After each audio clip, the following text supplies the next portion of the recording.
About time you showed up. What took you so long? Oh, I had a little business with the government. Okay, so I had to stop by the unemployment office and pick up my check. Your last one, Freddie. I've got it all figured out. You'll never have to go there again. But, Margie... We've got to rehearse it before Dad gets home. Rehearse? What are you talking about? Here, I've got it all written out for you. Now read it as though you meant it. Mr. Albright, I want a job in your office, and this time I won't take no for an answer. You mean... The minute he comes through that door. But first we'll run through it a couple of times. Now, I'll pretend I'm Dad just getting home from the office. You ready? Ready. What? You here again? Mr. Albright, I want a job in your office, and this time I won't take no... Margie, I can't do it. He'll kill me right on the spot. Sometimes I think my father's right. You just don't have any get up and go. Heck, I haven't. Every time your father walks in, I get up and go. Okay, now let's try it again. And this time, put some life into it. Shove me down in the chair. Raise your voice. Any questions? Just one. What? Can't we forget it? All right, Mr. Albright, go on out and come in again. You ready? Ready. What? You here again? I want a job in your office, and I won't take no for an answer. Wilson, I warn you. I said shut up. Wonderful, Freddie, wonderful. Gee, I guess I can be forceful. He'll really be impressed. I'll even lay it on heavier than that. Looks like you got something unhappy on your mind, Mr. Albright. Charlie, I've been through the mill today. Contracts. A big deal with a company called Consolidated Mica. What a bunch of chiselers. Why, they beat me right down to the last penny. I'm so mad right now that I could punch a hole through a 2-foot plank. Nobody better get in my way, that's all I can say.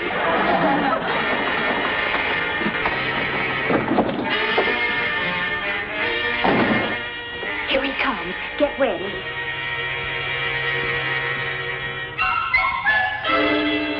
What? You here again? Shut up. Sit down. I want a job in your office. I said sit down. No, please, Mr. Albright, please, no. Mr. Albright, help!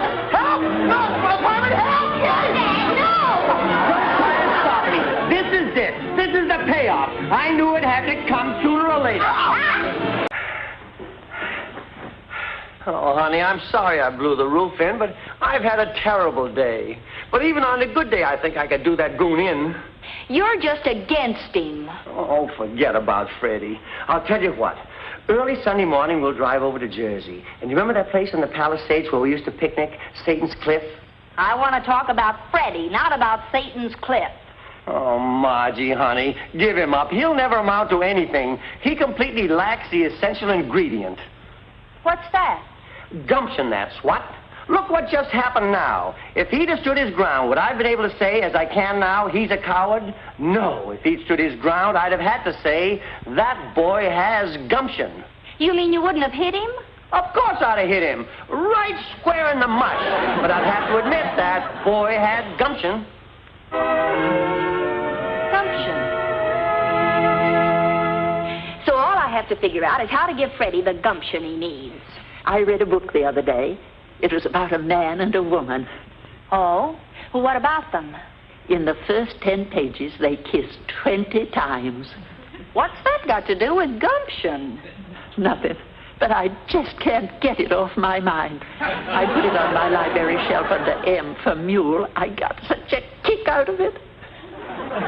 Please, Mrs. Odetts, think about Freddie. Oh, well. Now, what was that old story? Oh, yes, about a man who was a coward. And one day a friend gave him a vest and told him it was bulletproof. Again, I ask, what's that got to do with gumption? The vest wasn't bulletproof, but the man felt secure and shot it out with a whole bunch of gangsters. In other words, what Freddie needs is a certain feeling of security. Yeah. If Freddie felt secure, he wouldn't be afraid to hold the phone. Got an idea? Boy, will this give him gumption. A couple of years ago, Freddie's aunt left him 100 acres of desert land in Arizona. Now, suppose something valuable were discovered on it. How could it? That land is so worthless. The jackrabbits only stay there because of the Jill rabbits. I'll need a box of earth and some phony stationery. I'll get it printed up first thing in the morning. And by tomorrow afternoon, Freddie Wilson will be the gumptionest boy you've ever seen. I'll see you later. A box of earth. I guess my poor old 82-year-old mind can't figure things out too well. Oh, to be young and only 80 again.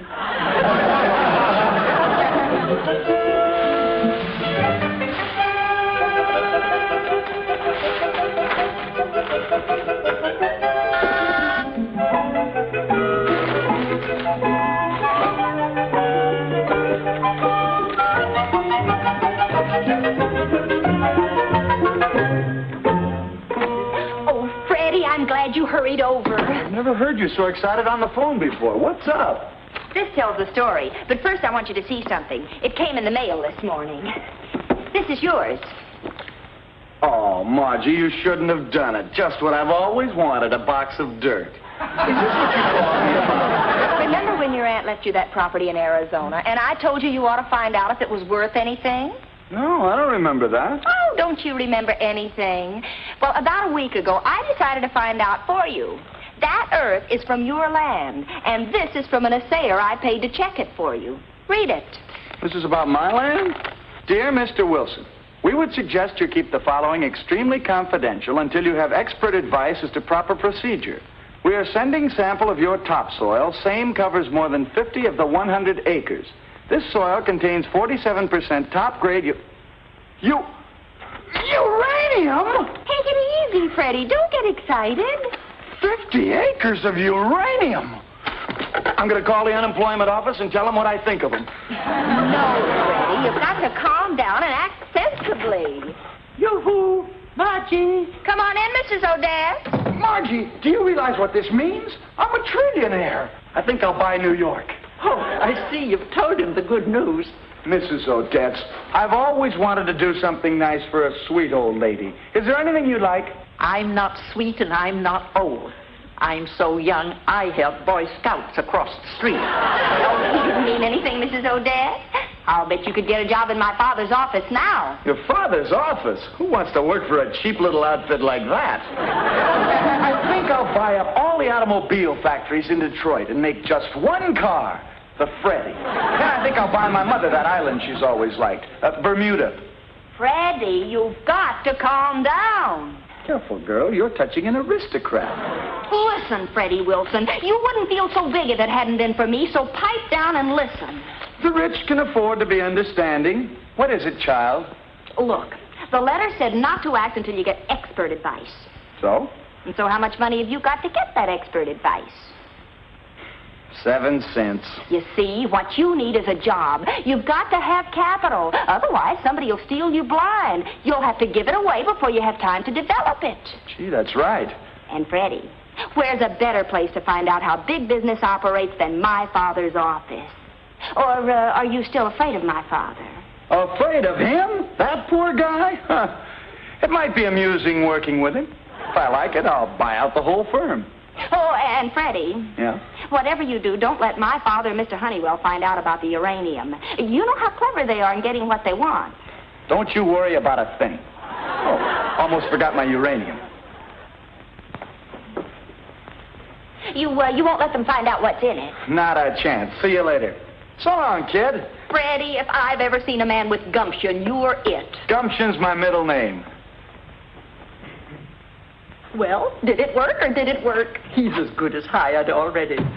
But, honey, what happens when the poor boob finds out his box of earth came from the backyard of this building? Oh, he'll get another letter from the assayer saying it was all a mistake. But by then, he'll be a solid employee. And my father will have to admit that I was right about Freddie being able to do a good job.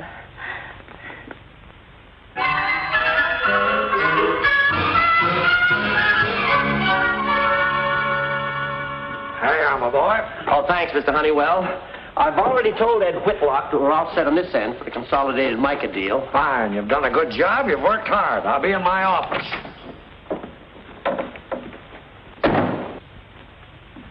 What do you want? Get up.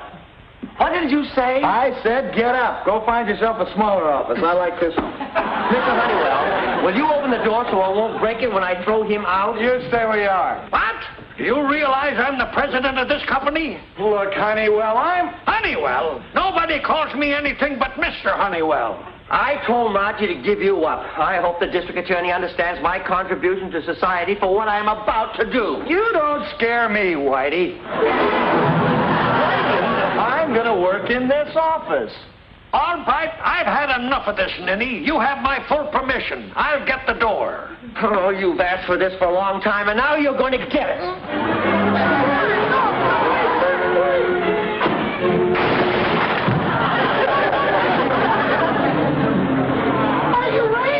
My uranium, it's spilled all over. Uranium? Did he say uranium? My uranium. Here, this will explain. Uranium?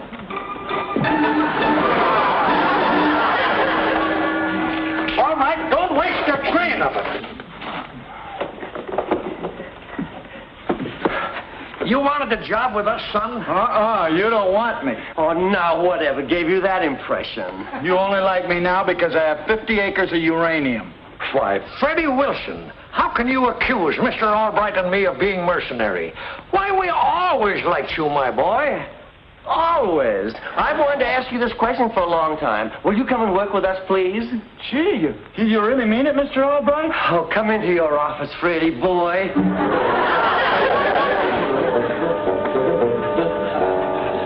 Oh, sit down, Freddie, lad. And as you said, I'll take a smaller office. And the only thing that's important to Mr. Honeywell and me is that you're happy. Happy and with us. All right, that consolidated deal, we'll need that money. Oh, Betty. Yes? Betty, call Ed Whitlock in Philadelphia and tell him to hold off on that consolidated mica deal. Then phone the airlines and get 3 tickets for the nearest airport to Prescott, Arizona. A deal like this uranium field is just the spot for that $200,000. Could be the biggest deal we've ever gotten in on. Might lead to millions. Hundreds of millions. Oh, Mr. Albright, I just remembered. I guess I kind of slipped up. I hope you won't give me away. Give you away on what, Freddie, my lad? It isn't too important, but I wouldn't want Margie to get sore. Margie? What's Margie got to do with this? Well, it's nothing, really, but I wouldn't want her to find out about it. You see, she didn't want me to tell you fellas. Understand, George? Vern? Freddie, did Margie have anything to do with this uranium discovery? Did she? Oh, boy, everything. Well, she wrote to the assayer. She got the package in my name. She advised me how to come down here and get this job so I'd have more money to get a better deal. Margie did everything. What do you think? I'm afraid to think at this point. As Margie says, now I've got gumption. Gumption? Is that the word she used? That's the very word, gumption. I'll tell you what, Freddie. I want you to take your first day with the firm off. Now, here's some money. Go someplace. Have a good time. But don't tell Margie that you told us anything about the uranium, and we won't tell her either. Vern, you've just made yourself a deal. See you tomorrow, George. Wait a minute. We'll keep that here in the safe. Oh, yeah, that's a good idea. See you later, fellas. So long, Freddie.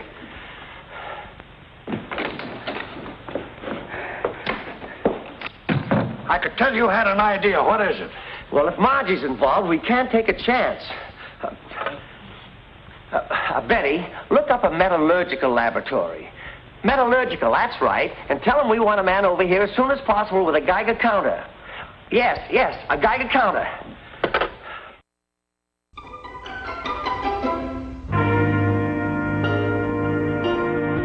Nothing? Isn't radioactive at all? Sorry, gentlemen. Say, where did you ever get the idea that this stuff was hot? Well, we read a report from an assayer in Arizona. Yes, Betty? Thanks, Betty. Just as I expected. There's no such assayer's office. It's a pure, unadulterated phony all the way through. All right, you've got to do something about that daughter of yours. All I said was just one word, gumption. Hello? Put him on. Hello, Ed? You what? Oh, no, Ed. Put the money back in Consolidated Mica. Is there still time? Oh, wonderful. Do it right away. I'll explain later. But get that Consolidated Mica deal. We could have shot $200,000 away, and all on account of Margie. Oh, what am I going to do with that girl? Wait. Could you rig up one of these Geiger counters so that it would click any time you wanted to? Why, yes, I suppose so, but... What's on your mind, Albright? Tonight, Mr. Honeywell, my little Margie is going to learn the lesson of her life. Dad? It sure is. You sure sound happy. Why shouldn't I be? I'm flying to Arizona the first thing tomorrow morning. Arizona? Arizona, big deal. And you'll never guess who our newest employee is. Freddie Wilson. He didn't mean to tell us, but he dropped his box of ore, and, well, I can't tell you any more about it. I promised I wouldn't. Dad, you're flying to Arizona because of that? I'm not only flying to Arizona, but we pulled $200,000 out of a surefire deal to put in this thing that Freddie's concerned with. $200,000. Dad, I've got to tell you something. That earth isn't from Arizona. It's local dirt. I dug it myself from the backyard of this building. You what? Oh, I was only trying to give Freddie some gumption. Margie, all right, I haven't spanked you since you were a little girl. Oh, what am I sore about? You mean you aren't mad? Oh, why should I be? But, Dad, that dirt, the report, I made it all up. It isn't radioactive at all. Margie Albright, do you think that two businessmen as smart as Mr. Honeywell and your old pappy wouldn't check before leaping into a deal as big as this? We called in a metallurgist, and his Geiger counter told us all we wanted to know. You mean the dirt in that box is... One of the richest strikes of uranium he'd ever heard of. Holy mackerel! Mr. Honeywell will be here any minute now with the man from Washington. The man from Washington? When you deal in anything as vital as uranium, you have to check with the government on anything connected with it. Why, when we called Washington and told them how high the count was, they dispatched a special plane with a government expert. We're rich! So, Pappy, little Margie always gets you in trouble with her ideas, huh? I'll have to admit it. You really did something wonderful this time.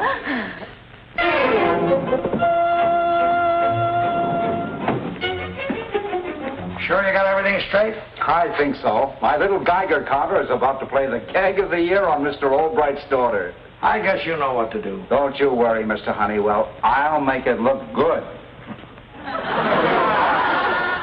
Come in. It's probably Mr. Honeywell, the man from Washington. Oh, wait, Dad. Naturally, I'll expect to be president of the company, but you and Mr. Honeywell can be vice president. Okay, baby.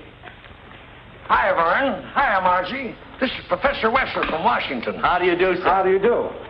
Hi, Professor. I'm Mr. Albright's daughter. I made the discovery. Well, if what Mr. Honeywell tells me is true, you're to be congratulated. Say, that must be hot ore. My counter is clicking already. Where is it? It isn't here. It's in our safe at the office. Well, if it isn't here, what's my counter picking up? It's coming from you. Why would it come from me? Good heavens. What's the matter? Something wrong? Stand back from there. Oh, what's wrong with me? Did you say you made the discovery? I dug it up with my hands. You shouldn't have done that. You've got uranium poisoning. Uranium poisoning? Well, what does that mean? That means that you'll have to be taken to the government experimental hospital in Washington. They'll put you in a lead-walled room to protect others. Until... Until what? Until the end. My baby. My poor baby. That means you'll never be able to touch her again. Oh, Dad! Dad! I'll get it. I had so little time to talk with my friend. Hello?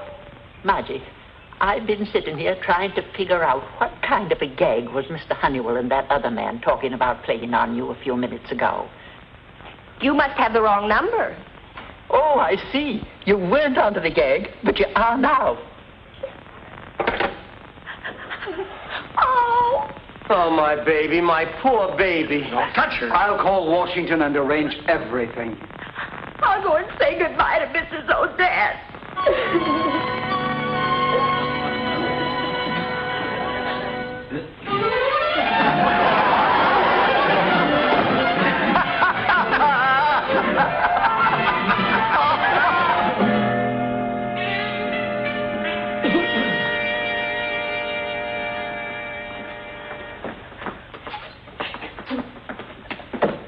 You did a wonderful job. Thank you. You run along now so Albright and I can really light into her when she comes back. What's that?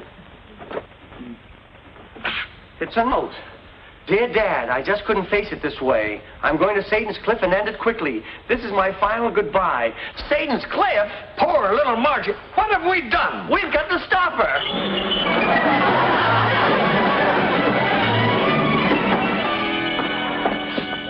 And now a little bonus for them.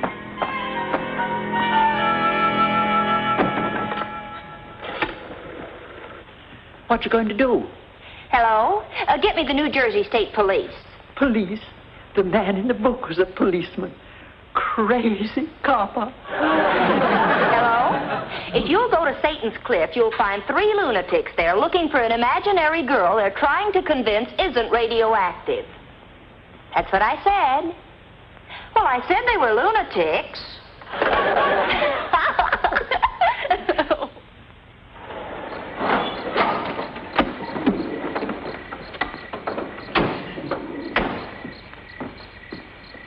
I think the girl on the phone was the lunatic. Margie! Yeah. Margie! Miss Albright, you're not radioactive! The girl wasn't wrong. We better get him. Now, wait a second. The poor guys aren't to blame. Let me handle this. In a case like this, a little psychology helps a lot. Now, come on. She only knew she isn't radioactive. Poor Margie, poor little thing. Fellas, Oh, thank goodness, the police. Maybe it's not too late. Maybe you can stop her. the radioactive girl. Yes, only she isn't radioactive. We just made her think she was. Look, fellas, you don't have to worry any longer. The girl's safe. We just picked her up. You did? Yep, she's locked up all safe and sound. Now, you come along with us and we'll take you to her. Oh, thanks a lot. Come on, fellas. We'll follow the policeman in my car. Oh, be our guest. We'll take you in our car. But we have Mr. Albright's car with us. Oh, don't worry about that. First thing tomorrow morning, we'll send a little pixies after it. Pixies? Come on, fellas. It's time to go Betty bye. Now, just a second. Take your hands off of me. Do you know who I am? Sure. You're Napoleon. Yeah. Yeah, up to the car and meet Josephine. Oh, this is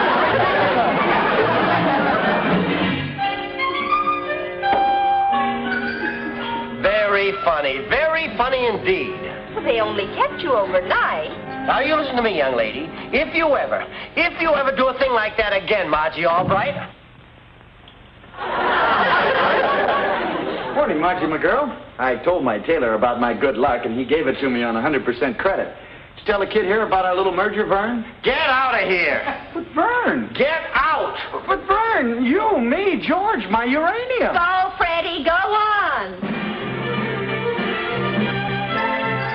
Practically the richest man in the world, and he still throws me out. This place confuses me. It really does.